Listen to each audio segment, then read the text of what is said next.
Olá!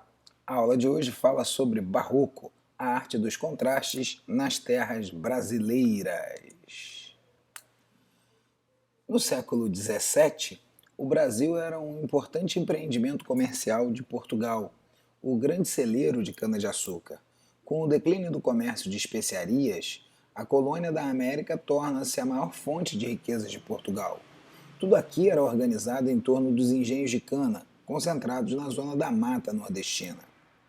Os colonos portugueses que vinham ao Brasil, quando eles não eram degredados, que eram os desajustados na sociedade europeia, estavam apenas interessados na exploração da cana e no enriquecimento rápido, que permitisse que eles voltassem rapidamente para Portugal.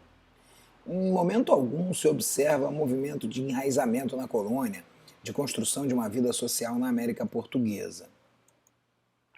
A realidade brasileira era de violência, de escravização do negro e de perseguição aos índios.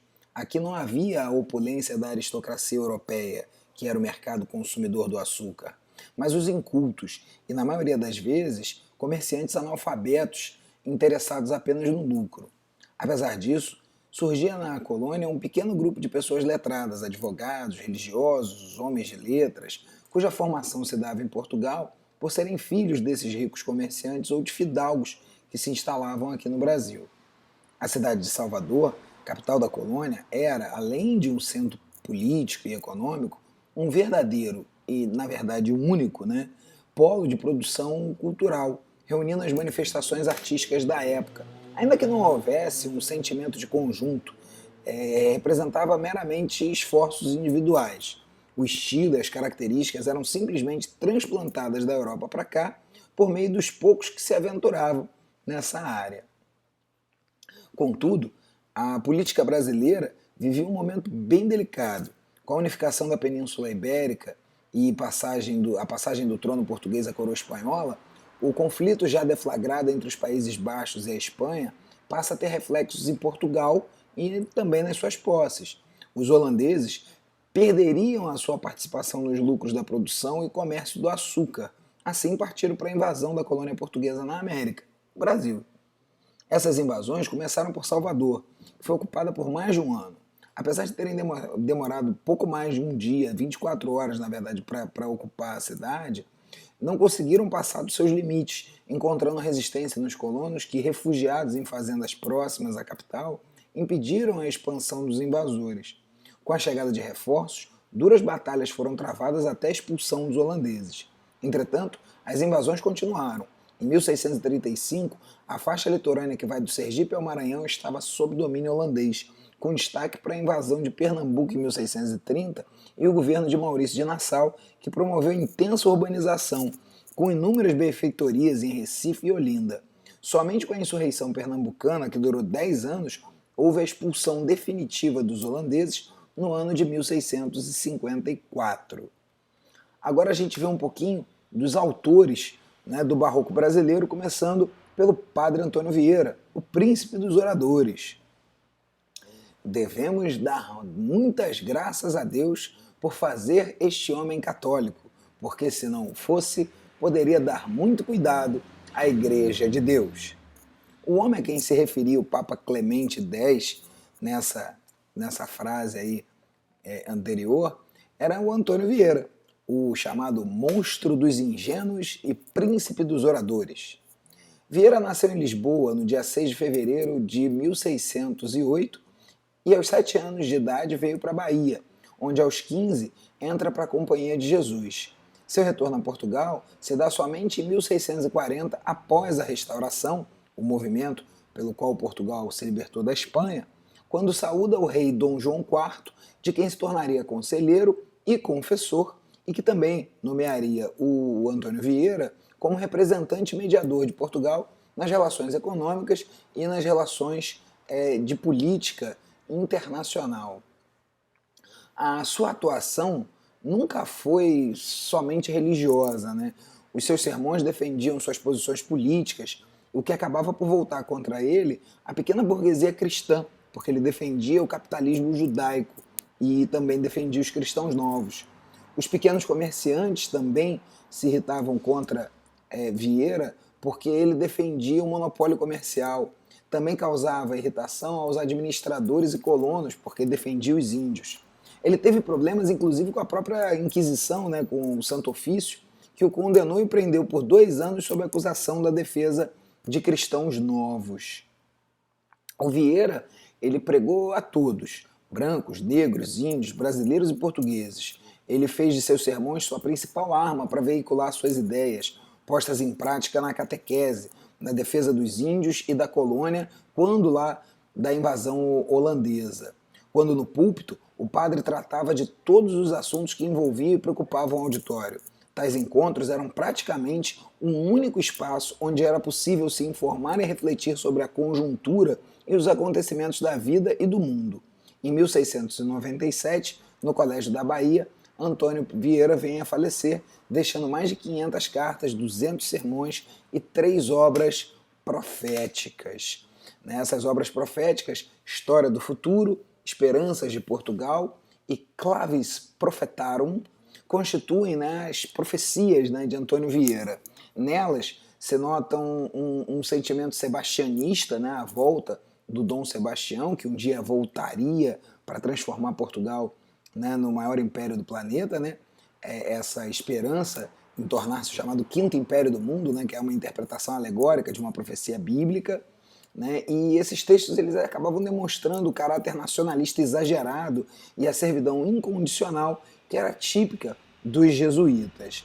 As cartas de Antônio Vieira dizem respeito ao relacionamento entre Portugal e Espanha, à Inquisição, os cristãos novos e, finalmente, aos acontecimentos da colônia. Esses documentos possuem mais valor histórico do que propriamente um valor literário. A principal vertente da obra de Antônio Vieira é, sem dúvida, os seus sermões. Produzidos no estilo conceptista, são textos de brilhante retórica em que o pregador se utiliza da lógica e de uma expressão clara e singela para convencer, apresentar e provar ideias e conceitos. Vieira pregou no Brasil, em Portugal e na Itália, sempre com muita repercussão. Foi seguramente um gênio da língua, obtendo efeitos extraordinários sem utilizar-se de exageros ou de metáforas. Um discurso inventivo e original, de grande engenhosidade, com clara construção discursiva, seguindo uma estrutura clássica. Né? É o introito, o exórdio ou introdução, né, que era o momento em que ele apresentava um tema, normalmente um texto bíblico, em que se fundamenta toda a argumentação, ligando a introdução do assunto principal do sermão. A segunda parte, a demonstração ou argumento, é o desenvolvimento do tema, respondendo à questão levantada, procurando convencer o ouvinte. Aí ele apresentava argumentos e exemplos, muitas vezes tirados da história ou da antiguidade, buscando ampliar os limites do texto. Por fim, havia a peroração ou conclusão, né, que procura despertar no ouvinte sentimentos que decorram daquela argumentação que ele fez. Entre os principais sermões, né, de Antônio Vieira, destacam-se o sermão pelo bom sucesso das armas de Portugal contra as de Holanda, proferido em 1640 na Bahia, quando ele se coloca contrário à invasão holandesa. O sermão do mandato, proferido em Lisboa em 1645, na Capela Real, que desenvolve o tema do amor místico. O sermão de Santo Antônio, ou também conhecido como Sermão aos Peixes, realizado no Maranhão em 1654, ele se posiciona contrariamente à escravização dos índios, e talvez o mais famoso, o Sermão da Sexagésima, né, proferido na Capela Real de Lisboa em 1655, quando apresenta como tema a própria arte de pregar. E aí temos um exemplo de um dos escritos de Antônio Vieira, o Sermão do Bom Ladrão. Navegava Alexandre uma poderosa armada pelo mar Eritreu a conquistar a Índia, e como fosse trazido à sua presença um pirata que por ali andava roubando os pescadores, repreendeu muito Alexandre de andar em tão mau ofício. Porém ele, que não era nem medroso nem lerdo, respondeu assim: basta, senhor, que eu, porque roubo em uma barca, sou ladrão, e vós, porque roubais em uma armada, sois imperador? Assim é, o roubar pouco é culpa, o roubar muito é grandeza. O roubar com pouco poder faz os piratas, o roubar com muito os Alexandres. O ladrão que furta para comer não vai, nem leva ao inferno. Os que não só vão, mas levam, de que eu trato, são outros ladrões, de maior calibre e de mais alta esfera, os quais, debaixo do mesmo nome e do mesmo predicamento, distinguem muito bem São Basílio Magno. Não são só ladrões, diz o santo, os que cortam bolsas ou espreitam os que se vão banhar para lhe escolher a roupa. Os ladrões que mais próprio e dignamente merecem este título são aqueles a quem os reis encomendam os exércitos e legiões, ou o governo das províncias, ou a administração das cidades, os quais já com manha, já com força, roubam e despojam os povos. Os outros ladrões roubam um homem, estes roubam cidades e reinos. Os outros furtam debaixo do seu risco, estes sem temor nem perigo. Os outros, se furtam, são enforcados. Estes furtam e enforcam. Diógenes, que tudo via com mais aguda vista que outros homens, viu que uma grande tropa de varas e ministros de justiça levavam a enforcar uns ladrões e começou a bradar: lá vão os ladrões grandes a enforcar os pequenos. Ditosa a Grécia, que tinha tal pregador. E mais ditosas as outras nações, se nelas não padecer a justiça as mesmas afrontas. Quantas vezes se viu Roma a enforcar um ladrão por ter furtado um carneiro, e no mesmo dia ser levado em triunfo um cônsul ou ditador por ter roubado uma província? E quantos ladrões teriam enforcado estes mesmos ladrões triunfantes? Agora a gente fala um pouquinho sobre Gregório de Matos, o chamado Boca do Inferno. O maior poeta barroco brasileiro nasceu em Salvador, na Bahia, provavelmente no dia 23 de dezembro de 1636. Apesar de que alguns historiadores datam seu nascimento em 1633 e alguns outros em março de 1623.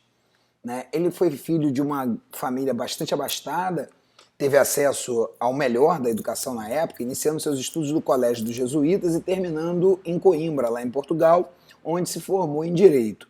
Se tornou juiz, foi procurador da Bahia em Lisboa, clérigo e ainda encontrou tempo para ensaiar alguns poemas satíricos. Por causa deles, que se viu obrigado a retornar ao Brasil, onde foi convidado a trabalhar com os jesuítas.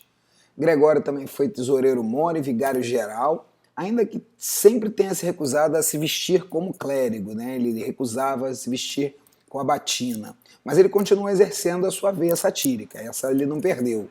Por seu comportamento, foi destituído de seus cargos eclesiásticos e parte para uma vida mais boêmia, transformando-se em um verdadeiro cronista da época, castigando com as suas críticas e sátiras toda a sociedade baiana, ridicularizando impiedosamente as autoridades civis e religiosas. Por isso, foi duramente perseguido pelo governador baiano Antônio de Souza Menezes, o chamado Braço de Prata, e denunciado à Inquisição por apresentar hábitos de um homem solto e sem modo de cristão. Ele casou-se com a Maria dos Povos, com quem teve um filho, mas não parou nem de advogar, nem de escrever suas poesias satíricas e pornográficas. Seus poemas contra o governador Antônio Luiz Gonçalves da Câmara Coutinho fez com que os seus filhos, os filhos do governador, o jurassem de morte. Os amigos de Gregório, sim, é verdade, ele tinha amigos, armaram uma forma de prendê-lo para poder enviá-lo à força para Angola, de modo a tentar lhe salvar a vida. Profundamente desgostoso, o nosso querido Boca do Inferno vai se envolver em uma conspiração de militares portugueses que planejavam a independência de Angola. Gregório colabora com a prisão dos líderes do movimento, mostrando a sua fidelidade à coroa portuguesa. Como prêmio, pôde voltar ao Brasil. A notícia de sua volta causou enorme repercussão em Salvador, onde foi proibido de entrar. Já doente, a sua volta se dá em Recife, longe dos seus desafetos. Morre em 26 de novembro de 1695, apesar de que alguns autores apontam janeiro de 1696 como a data da sua morte. Morreu vítima de uma febre que ele contraiu quando ainda estava em Angola. Gregório desenvolveu sua obra em poesias sacras, líricas, lírica amorosa, né? Poesias satíricas e escritos erótico-irônicos ou eróticos às vezes até pornográficos. Araripe Júnior, um importante crítico literário, em 1894, definiu assim o poeta baiano: um notabilíssimo canalha, eis o que ele era. Essa fama sempre acompanhou Gregório de Matos devido a ter primado pela sua irreverência. Afrontou os valores e a falsa moral da sociedade baiana de seu tempo. Comportou-se de maneira a escandalizar todo o povo da colônia e da metrópole. Com ele, o sisudo barroco se tropicaliza, come banana, grita palavrões e põe os pés no chão brasileiro, conforme afirma, né, o crítico José de Nicola.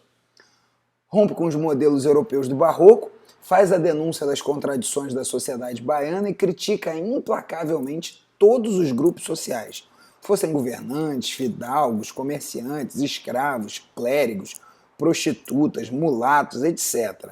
Gregório é o primeiro poeta popular, né? Ele conseguiu passear por todas as camadas sociais, incorporou na sua linguagem vocábulos indígenas e africanos, sem contar a linguagem chula, a linguagem baixa, carregada de palavrões e obscenidades.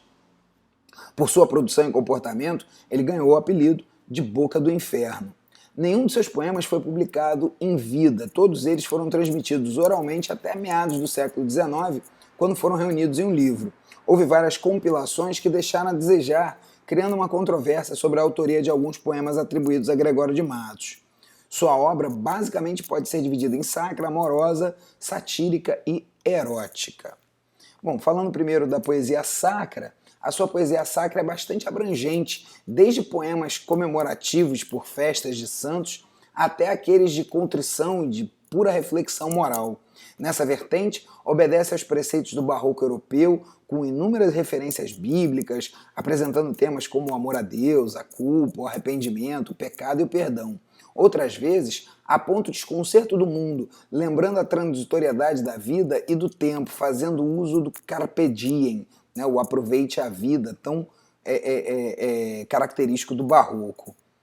Em sua linguagem encontram-se inúmeras inversões e figuras de linguagem, além da construção de imagens fortes e de um espírito extremamente contraditório, abusando das antíteses e dos paradoxos, bem ao estilo barroco. A gente tem um exemplo aí, a Jesus Cristo Nosso Senhor, um dos mais famosos poemas de Gregório de Matos. Pequei, Senhor, mas não porque hei pecado. Da vossa alta clemência me despido, porque quanto mais tenho delinquido, vos tenho a perdoar mais empenhado. Se basta a vós erar tanto pecado, a abrandar-vos sobeja um só gemido, que a mesma culpa que vos há ofendido, vos tem para o perdão lisonjeado.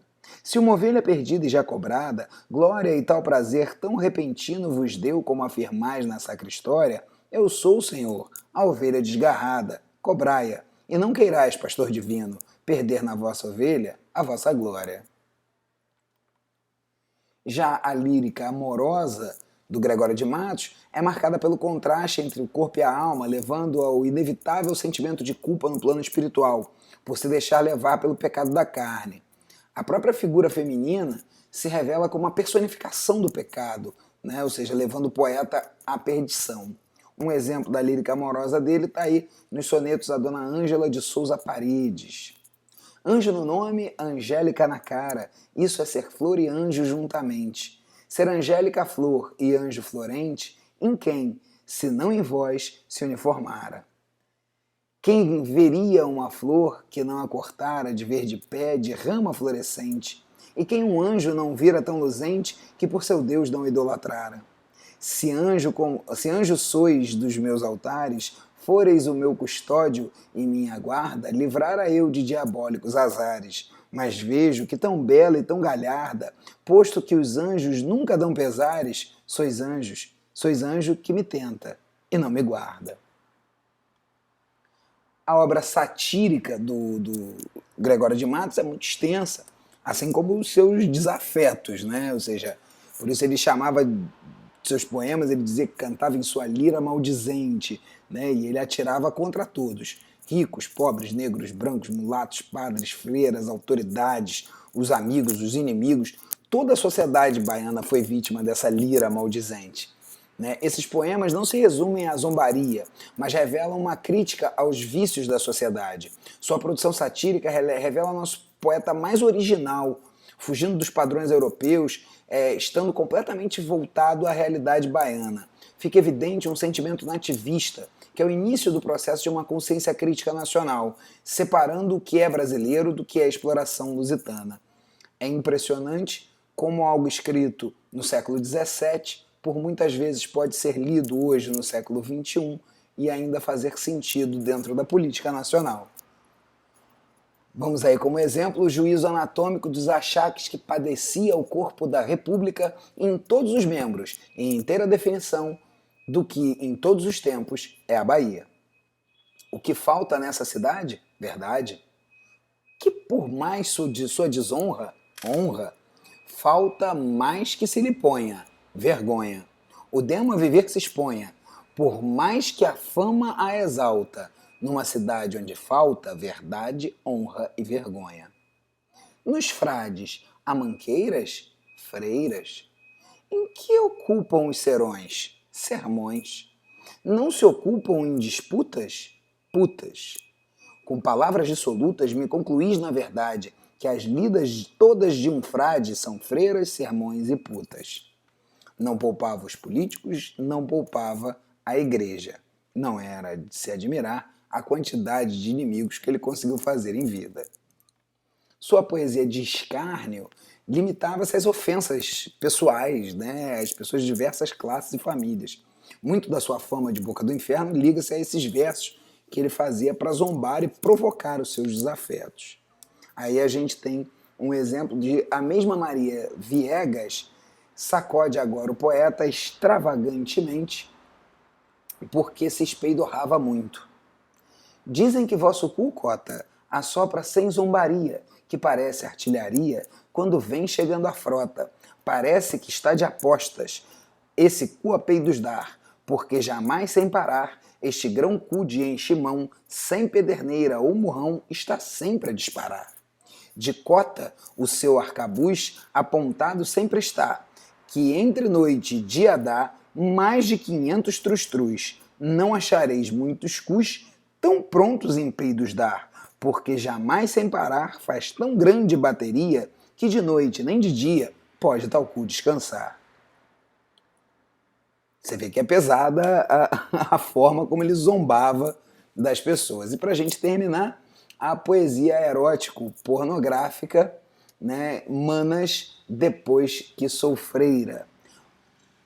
Manas, depois que sou freira, apoleguei 1000 caralhos, e acho ter os barbicalhos qualquer de sua maneira. O do casado é lazeira, com que me canso em encalmo. O do frade é como um salmo, o maior do breviário, mas o caralho ordinário é do tamanho de um palmo. Além dessa diferença, que de palmo em palmo achei, outra coisa que encontrei me tem absorta e suspensa, é que discorrendo a imensa grandeza naquele nabo, quando vi o fim do diabo, achei que a qualquer jumento se lhe acaba o comprimento com 2 redondos no cabo. E com a poesia pornográfica de Gregório de Matos, O Boca do Inferno, a gente vai ficando por aqui com essa aula do Barroco brasileiro. Muito obrigado pela sua audiência.